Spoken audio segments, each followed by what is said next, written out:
กราบสบายดีพ่อแม่พี่น้องทุกคู่ทุกคนเนาะวันนี้เนาะนี่อาหารเขาเนาะตำมะฮุ่งเนาะตำมะฮุ่งแล้วก็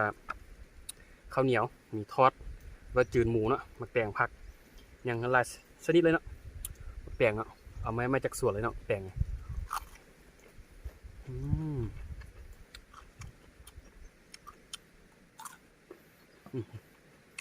เฮ้ยพี่น้องเด้อกินกันเด้อ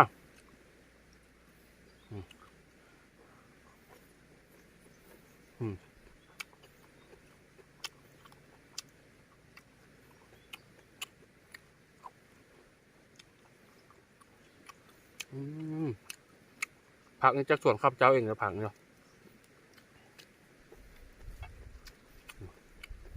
นั่นทำไมไม่จากสวนเลย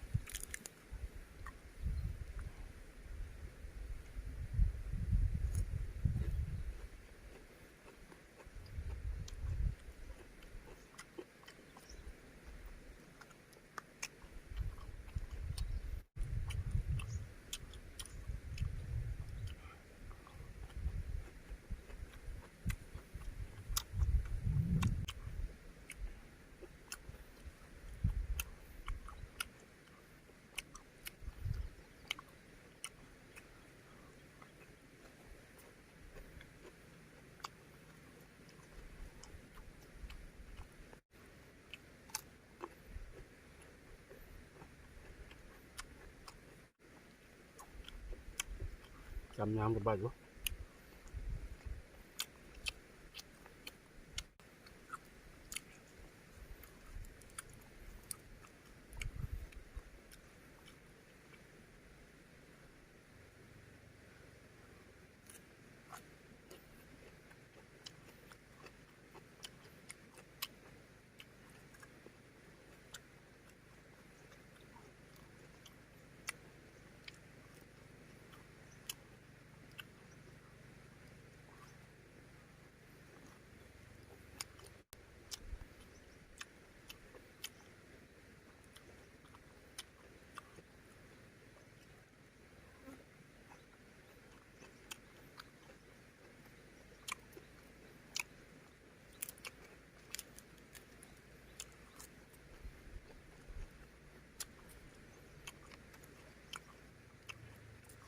ประกาศดอง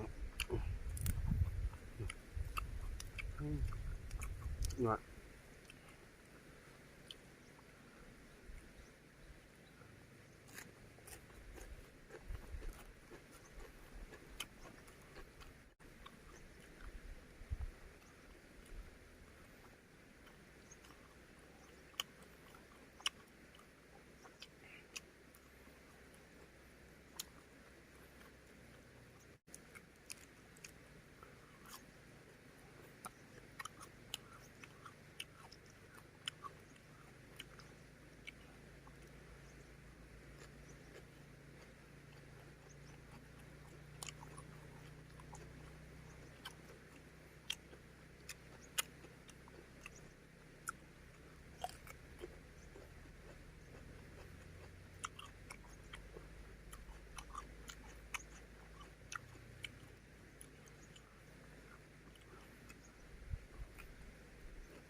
ครับบ้องเริ่มแล้ว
ดอกนะ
สุดท้ายขอขอบใจเนาะกับท่านผู้ชมที่เคารพรักทุกท่าน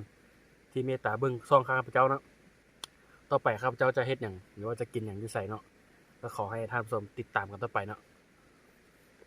ขอขอบใจ